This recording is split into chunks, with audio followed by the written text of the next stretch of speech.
time for everything. Red light's on. Hello, ladies and gentlemen. We welcome you to our post-game, midweek post-game and midweek pre-game here on Chambers Academy Sports Live on YouTube. We had a road game last week, and if you all watched or you're aware at this point, we were able to beat Lowndes by a score of 43-6. So we're going to be talking to our players of the game, offensive, defensive, and the play of the game.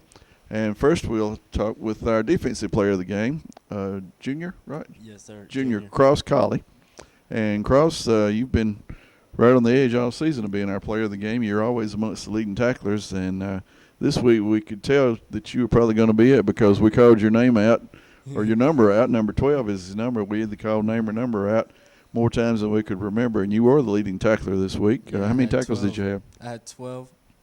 12. One per number, huh? Yeah, I had 11 tackles and 1 sack. So, yeah.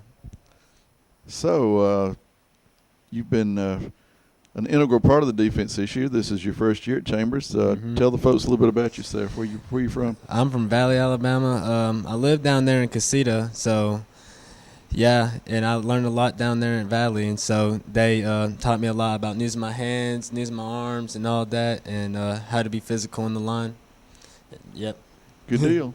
All right. Well, it looks like you have brought that training up here from Valley to Chambers. We're glad to have you. Looking forward to not only the rest of this year, but your senior year as well. But let's don't get too far ahead. Let's talk about this week. What are we looking at defensively with Valiant Cross? We're looking at one tough team, you know what I'm saying? We're going to we're going to get in there, pretend like we're the best, and hopefully get them, you know?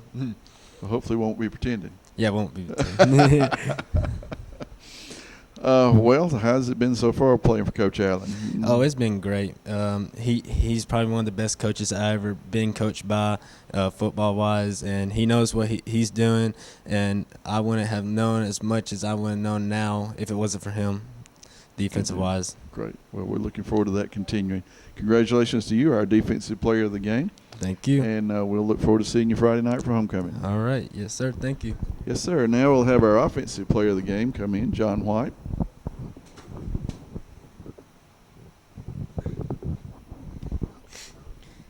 This is John White. Hey, fine, John. How are you? I'm good. Number 16, right? Yes, sir. Okay. Thought I'd been calling that number out a good bit. Yes, sir. Number 16, John White, and he had 3 touchdowns. Two touchdowns the other night. One was a pass that was just kind of right where you were when you were there, right? Yes, sir. Just had to turn around there it was. Yes, it was on a go route. And went pretty good distance in the air, and then all you had to do was just kind of turn around and finish it off. Yes, sir. One of the things I remember about your performance, however, may not have been the receiving and the touchdowns, but there was either a punt or a kickoff. It was a kick return. Kickoff. I mean, not punt return. It was punt return. Punt Okay. return, yes, I knew you'd remember what I was talking about. Ball was kind of rolling slowly dead, and everybody had sort of given up and thought, well, we're just going to let this roll dead. And you picked it up and took off with it. Yes, sir. Got about a 30-yard return or so. I think it was, maybe about 30. Because I remember you were between the 40 and the 50 on the other side, and you ended up about where we had turned the ball over on downs just a few plays earlier. We held, and they had to punt, and you got the ball right back where it was. There was several ones. One of them I picked up at the 20, and I ran it back down to like the 30. So you're our offensive player of the game, not only for the receiving touchdowns, but for the, I guess, special teams play that you had. Yes, sir. You've been excelling on punt returns all season, and you and Peyton have sort of dialed up a combination on the passing game that's been successful. Yes, sir. So tell us how that came about. Just practice. We started off over the summer before I actually knew I was coming here. Me and him started talking to each other, learning the routes, and then the more we hung out and threw together, just chemistry came along. Huh? Yes, sir. Well, it's been good so far. We're looking forward to seeing it the rest of the year. Yes, sir. Now, you're a junior also, Junior. right? Yes, sir. Great to have these kids that are going to have a couple of years of eligibility. So what do you know about Valiant Cross from a defensive standpoint? You're going to be playing offense for the most part. So what do you know about their defense? They're going to be a tough team, the most talented team we've played so far. And I'm just looking forward to having some competition. There you go. That's what it's all about, isn't it? Yes, sir. You all know last week we added a feature to our post-game, pre-game stuff, and that's the play of the game. And we'll let you bow out. Look forward to seeing you Friday night. Our play of the game was from number 10 senior quarterback Peyton Allen. And let me sort of set the stage, and then Peyton can correct me if I'm not remembering it right. But it was 8-6. Chambers was ahead. The offense had been sort of struggling a little bit, and had a second down, I believe. Yes, sir. It was second down. Second down and maybe 10 or 11. Yes, sir. First down play had not gained a whole lot. And we were on the 18, 82 yards away, and number 10 decided that we just end this drive. So he goes 82 yards with the ball. Take us back through that play. What you remember about it? Yes, sir. It was quarterback buck sweep left, so we were pulling both guards and got a good down block by the left tackle and kick out and turn up by the guard, and then I just got out in open space and just took it. So good job up front blocking on that play. You shed off a tackle or two early on, but the last, 40, 50 yards of it was clear sailing, wasn't it? Yes, sir. That broke the game open, went from 8-6 to 14-6, I believe. I don't remember. Is that one of the plays? We did get the 2. We did get it? Yes, sir. Okay, so it went to 16-6. Put you up by 2 scores. And that was our play of the game, that 82-yard touchdown. You had 120 yards, I believe, rushing. So, I guess 2/3 of them on that play. Yes, sir. And that's all part of it. It's part of the Chambers offense, and has been for a while, is a mobile quarterback. And that mobile quarterback got our play of the game this week with that 82-yard touchdown run. Congratulations. Thank you. We'll see how things go Friday night, I guess. Yes, sir. Thanks a lot, senior quarterback Peyton Allen. And speaking of folks named Allen, you didn't mention, Calvin, if he'd have put the ball in his left hand, he could have used his stiff arm, and it would have been a much easier touchdown run. I got on to him about that. Spoken like a true football coach. Coach looked a little ragged there for a while. Yep. We were kind of starting to not only sweat from the heat and the lightning popping around, but sweating from a little bit of the tension of the ball game. Yeah, we got off to a kind of an ugly start. We just we've done that the last several games. We got to get out of that habit. We've had a turnover. This one was deep in our own territory, and Coach Dillon was really mad because we gave up our first touchdown because we fumbled the ball inside the 10. It took them 4 plays to score, but our first unit gave up a touchdown, and then we had some penalties that kind of got us behind the chains, and had some really ugly series because of it. It's hard to call plays when it's 2nd and 30. Don't have too many of those in the book. No. Yeah. So I think it was 3rd and 40 one time. Yeah. It's been a long time since I've seen a 3rd and 40. Well, we got it corrected. I thought we came out and played more disciplined and a little better in the second half. Good deal, and it showed. Now, speaking of defense, which to me still was a shining thing this week. Like you said, we held them, took them to a 4th down to get a touchdown inside the 10-yard line, 4 plays, but they didn't have a whole lot of first downs.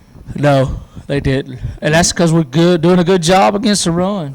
Do you know how many first downs they actually had? I think they just had 1 in the first half. Yeah, it was under 5. I know that. I don't have the exact number. Well, if you can hold an opponent to under 5 first downs, unless they just get an extraordinary amount of big plays, you've probably put yourself in a position to win, I would think. Yep. So the offense had a good night once it got untracked. 43 points is a good night by any stretch. And it was all 4 games this year we've scored 38 or more. Yeah. So that's usually going to put you in a position to win as well. So homecoming this week. Yeah. Does that bring any distractions with it? I guess it could.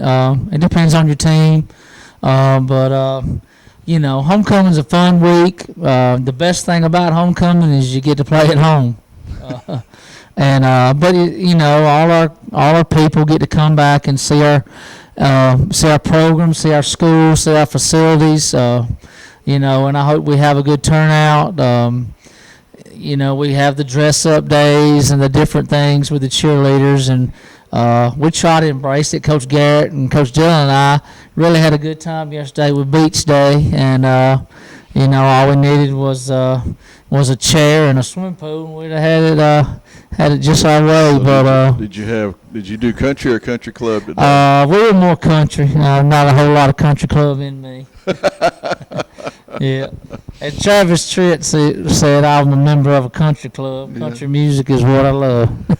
I saw a picture of Peyton on social media. He was country club today. Yeah, he was. Yeah, but he's still a country boy. He was just trying to see what it'd feel like. But we're having a good time, and homecoming. I'm glad to be back at the house after 2 weeks on the road. It's been kind of unusual in the first 5 games. This will be the 5th game, only the second home game. Yep. Of course, your schedule kind of is going to break like that. I guess most seasons you're going to have 3 at home, 2 on the road, and then 2 at home, 3 on the road in a 10-game season. But just seemed like for some reason it's been an unusually long time since we played a home game for some reason. Yeah, and we'll get 2 at home, so that'll be good. And then it'll end up with 5. It's just a little bit late in coming this year. Yeah, well, we'll have 2 at home and then an off week, and then a road game, and then 2 more at home. So a couple of 2-game home stretches, that'll help. Get this one behind you. This is a 3A school, right? Yes, they are. It's a new school out of Montgomery. It's been there for a little while, but they're a really athletic team. They got some good players, and we got to be ready to play. First year in AISA football, but have they had any previous years in football? Was this their first team? No, I think they have been playing some football. I just don't know what league they've been in. Okay. I know this is their first year in the AISA. So they're a 3A school. It's an all-boys school, I believe. Is that correct? Yeah. And those tend to be 3A when you do classifications. Sometimes that's a little bit of a stinger because you don't always have all the boys that are in the school playing football. But I know Lyman Ward over the years has struggled with that as well at times. Yeah. But you got to be ready to play every one of them. The first quarter of last week kind of showed that. So be ready to play every one of them. And what's their record? I think they're 1-3. I think so. All right. We kind of get into the Amen Corner coming up. We'll talk about that probably Friday night after Friday night's game. We don't want to get ahead of ourselves, but the schedule's getting tight and the region competition's shaping up. Yeah. And we'll kind of talk about that a little bit maybe post-game because this is not a region game Friday night. It is our homecoming game, of course, but obviously we're 2A there, 3A. It wouldn't be a region game. But, then we got one more 3A game, and then we'll go through a stretch where we'll play all the rest of our region games. So we'll kind of look ahead, but we'll wait till after the game Friday night to talk about that.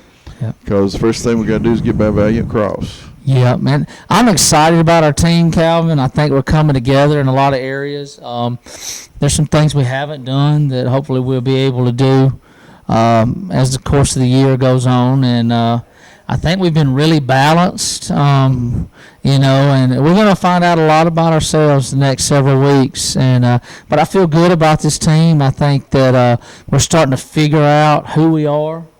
And that's always important. Figure out who you are and be good at what you can be good at. And I think we got a lot of opportunity. We got a lot of weapons. I think we got a lot of different ways we can beat you. And we're really going to start hitting our stride here, hopefully in the next couple weeks. Sounds good. I know you and I have discussed the Alabama Sports Writers Association poll in the past, and the fact that because it doesn't break down the AISA, it's a little bit skewed. But this week, Chambers is number 2. Oh, I didn't know that. Yeah, Glenwood moved up to 1. Chambers is 2. Do not remember who Escambia, was third. Yeah, Escambia was 3rd, and then Otago went down to 4. They didn't fall too far, but so interesting. Yeah.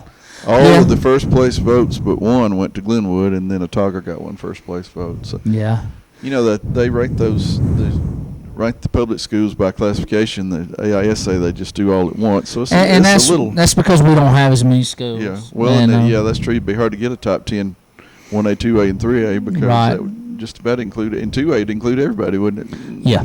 Yep. So, that's understandable. And I don't mean to be critical of them at all, but it does kind of present itself rather oddly at times, but the Chambers Rebels are ranked number 2 in this week's Sports Writers poll, and Yeah. that's an accomplishment. I think we got up to We got to number 1 last year for a Yeah. week, and week 9. then lost to and, Bessemer. So The rankings don't mean a whole lot. I don't put a whole lot into them, but I think our rankings are based on how strong our program has been the last 5 years, and Yeah, I we get a agree. lot of statewide recognition for that. I agree, because you can look down sometimes at the bottom of those top 10s and you'll see a 4-0 team and you'll think, well, they really didn't get any love. Yeah. But we are getting some love, and the last 5 years has brought that about, and these are good years for Chambers Rebel football. So that'll wind up our visit with Coach Allen before Friday night's ball game. We hope to see you all at Torbert Field Friday night, starting at 7 o'clock. Big homecoming festivities will be at halftime. Weather should be cooperative by I then. think it's going to be out of here, and we're going to try to get everything dried off and have a great night for homecoming. And just remember, it's great to play for the C and the A. See you Friday night. God bless.